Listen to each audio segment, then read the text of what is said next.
పిల్లగా ఆ కవర్లది ఏంటిది? ఇది అవ్వదనే మా ఇంటికాడ ఎవరు లేరు. ఈ అర్ధ కిలో చికెన్ తీసుకోపోతున్నాయి మర్రేసుకొని మంచిగా కరెక్ట్గా. అర్ధ కిలో అంటాను, ఓ పావు కిలో పెట్టరా, అది నేను పోయి కూర వేసుకుంటా. ఇదే చికెన్ కావాలి అవ్వదనే. చికెన్ సెంటర్లో కిలోలు ఉంది, పోయి తెచ్చుకోపోవు నువ్వు ఇంత. ఏ గీ ఎండకు నేనేం నడవాలి పిల్లగా, గోంత దూరం ఉన్నదా, బస్ స్టాండ్ దాకా నడవాలి నాయ. ఇగో అది నాకు ఇచ్చి నువ్వు తెచ్చుకోపో. నువ్వు భలే ఉన్నావు వదినే. నేనే పోసుకుంటా పోయి అర్ధ కిలో చికెన్ పట్టుకొని ఇప్పుడు వస్తున్నా. అసలే నిన్న పొద్దుకి తిన్నా 10 గంటలు అవుతుంది నేను తిని. పానం అంతా కౌసు అంటుంది.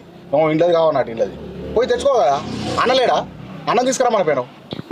మీ అన్నవే పట్టుకత్తే మంచిగానే ఉండు, గైనేడు అర్థం చేసుకుంటాను నా బాధ. నేను కూడా నిన్న పొద్దుకి తిన్నా, ఇంతవరకు తినలే, నా పానం అంతా దాంట్లో ఆడుతుంది. ఏందో ఏమో.